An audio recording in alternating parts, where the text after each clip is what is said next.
குடியரசு குடிநூலில் எழுதிய கட்டுரை மே 2, 1925. எந்திரமும் கைராட்டினமும். நூல் நூற்கும் விஷயத்தில் விசை எந்திரத்திற்கும் கைராட்டினத்துக்கும் உள்ள தாரதமியத்தை நமது நாட்டாரில் சிலர் நன்கு அறிந்து கொள்ளவில்லை என்றே நினைக்க வேண்டியிருக்கிறது. ராட்டை சுற்றுவதினால் நமக்கு வேண்டிய அளவு நூல் உற்பத்தி செய்வது கஷ்டமென்றும், போதுமான கூலியும் இதில் கிடைக்காதென்றும், இயந்திரத்தினால் அதிக நூல் உற்பத்தி செய்யக்கூடுமென்றும், கூலிக்காரர்களுக்கு அதிக கூலி கிடைப்பதுடன் முதலாளிகளுக்கும் நல்ல லாபம் வருகிறதென்றும் இவர்கள் சொல்கிறார்கள். நமது நாட்டின் கொடிய வறுமைக்கு முக்கிய காரணம் மேற்சொன்ன இயந்திரங்கள் என்பதை அவர்கள் உணர்வதில்லை. இயந்திரப் பெருக்கினால் ஒரு சில கூலிகளும் தனிப்பட்ட முதலாளிகள் சிலரும் பிறநாட்டு இயந்திர வியாபாரிகளும்தான் பிழைக்க முடியுமே தவிர ஜனங்கள் பிழைக்க முடியாது. நமது ஏழை நாட்டில் வேலையில்லாமல் கஷ்டப்படுவோர் எத்தனையோ பேர் குறைந்த அளவு கூலியைத்தான் எதிர்பார்க்கிறார்கள். இவர்கள் எல்லோருக்கும் இயந்திர ஆலைகளில் வேலை கொடுக்க முடியாது. ஒவ்வொரு தொழிலிலும் இம்மாதிரியே அநேகம் பேருடைய கூலியை இயந்திரங்கள் விழுங்கிவிடுகின்றன. நம் தேசம் உள்ள நிலைமையில் பெருவாரியான ஏழை கூலிக்காரர்களுக்கு வேலை கிடைத்தால்தான் வறுமை நீங்கும். ஒரு சில முதலாளிகளும் அந்நிய நாட்டு இயந்திரத் தொழிலாளரும் பிழைப்பதினால் தேசத்தின் தரித்திரம் நீங்காது. உதாரணமாக நம் நாட்டில் மில்கள் என்று சொல்லப்படும் நூல் ஆலைகள் அதிகமான நூல் உற்பத்தி செய்கின்றன.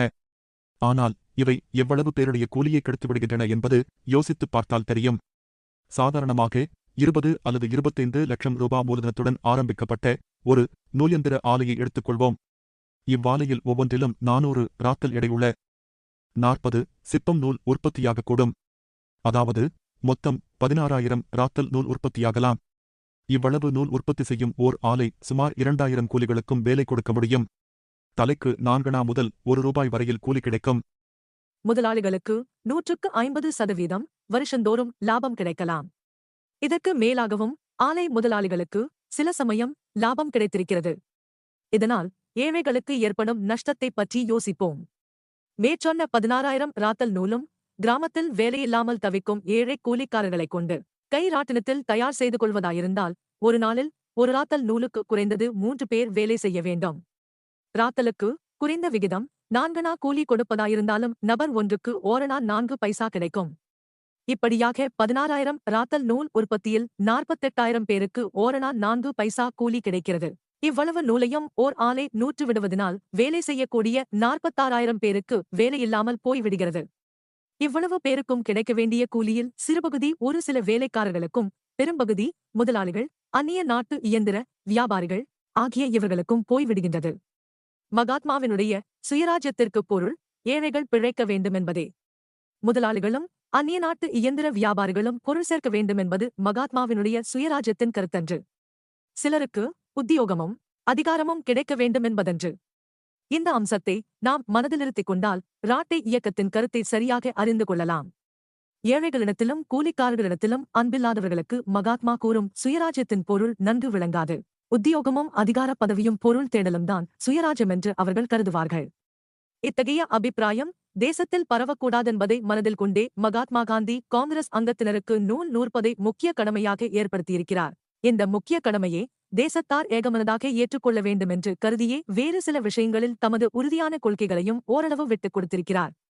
நூல் சந்தாவின் முக்கியத்தை நமது ஜனங்கள் கொஞ்சம் கொஞ்சமாக உணர்ந்து வருகின்றனர். தமிழ்நாட்டைப் பொறுத்தவரையில் மாதாமாதம் நூல் சந்தா செலுத்துவோரின் தொகை பெருகிக் கொண்டு வருகிறது. ஆனாலும் மற்ற திட்டங்களில் மகாத்மாவின் அபிப்பிராயத்திற்கு தமிழ்நாடு எவ்வளவு ஆதரவாயிருந்ததோ அவ்வளவு இவ்விஷயத்தில் ஊக்கங்காட்டவில்லை என்றே சொல்ல வேண்டும். இனியேனும் இவ்விஷயத்தில் கவனம் செலுத்தாமல் அலட்சியமாய் இருந்து வருவோமானால் நூல் சந்தாவை எடுத்துவிட வேண்டுமென்று இதற்குள்ளாகவே கூற ஆரம்பித்துவிட்ட சிலருக்கு அனுகூலமாகிவிடும். மற்ற விஷயங்களில் தமிழ்நாடு பெற்றிருக்கும் நற்பெயருக்கும் இதனால் தீங்கு ஏற்பட்டுவிடும். நிற்க நமது தேசத்தின் நிலைமையில் இயந்திரத் தொழில் ஏன் பொருந்தாது என்பதற்கு ஒரு காரணம் மட்டும் கூறி இதை முடிக்கிறேன். இயந்திர மோகமுள்ளவர்கள் தேசம் முழுவதையும் இயந்திரமயமாக்கிவிட்டால் எல்லா ஏழைகளுக்கும் நல்ல கூலி கிடைக்குமென்று எண்ணலாம். 48,000 பேர் செய்யக்கூடிய வேலையை 2,000 பேரின் உதவி கொண்டு ஓர் இயந்திரம் செய்துவிடுவதால் பாக்கி 46,000 பேருக்கும் வேலையில்லாமல் போய்விடுகிறதென்று மேலே கூறினேன். ஆனால் இவர்களெல்லோருமே வேலை செய்யும்படி நாட்டில் ஆலைகளை பெருக்கிவிட்டால் எல்லோருக்குமே நல்ல கூலி கிடைக்குமே என்று நினைக்கலாம். ஆனால் சிறிது யோசித்துப் பார்த்தால் இந்தியாவில் இது அசாத்தியம் என்பது விளங்கும். இங்கிலாந்து போன்ற தேசத்தில் இது சாத்தியமாகக்கூடும். இதற்கும் கூட ஒரு சிறு தேசத்தின் ஆலையில் தயாராகும் துணிகளை வாங்க பெரிய தேசம் ஒன்று இருந்தால்தான் முடியும். இங்கிலாந்தில் ஜனத்தொகை சுமார் 3 கோடி. ஆனால் 33 கோடி ஜனத்தொகையுள்ள இந்தியா இங்கிலாந்தின் சாமான்களுக்கு சந்தையாக இருக்கிறபடியால் இங்கிலாந்து ஜனங்களில் பெரும் பகுதியினர் ஆலைத் தொழிலில் பிழைப்பது சாத்தியமாயிருக்கிறது. இந்தியா இன்றைய தினம் துணி வாங்க மறுத்துவிட்டால் ஆலைத் தொழில் நிலைமை ஆபத்தாகிவிடும். இங்கனமிருக்க 33 கோடி ஜனத்தொகையுள்ள இந்தியாவில் வேலை வேண்டி நிற்கும் கோடிக்கணக்கான ஜனங்கள் ஆலைத் தொழிலில் ஈடுபட்டால் எவ்வளவு துணி உற்பத்தியாகும்? அவ்வளவு துணியையும் விற்பனை செய்யக்கூடிய பெரிய சந்தை நமக்கு கிடைக்குமா என்று யோசிக்க வேண்டும். இந்த அம்சத்தை கவனித்தால் நமது நாட்டின் நிலைமையில் கோடிக்கணக்கான ஏழைகளுக்கு தொழிலளித்து காக்கக்கூடிய சாதனம் ராட்டை ஒன்றே என்பது நன்கு விளங்கும்.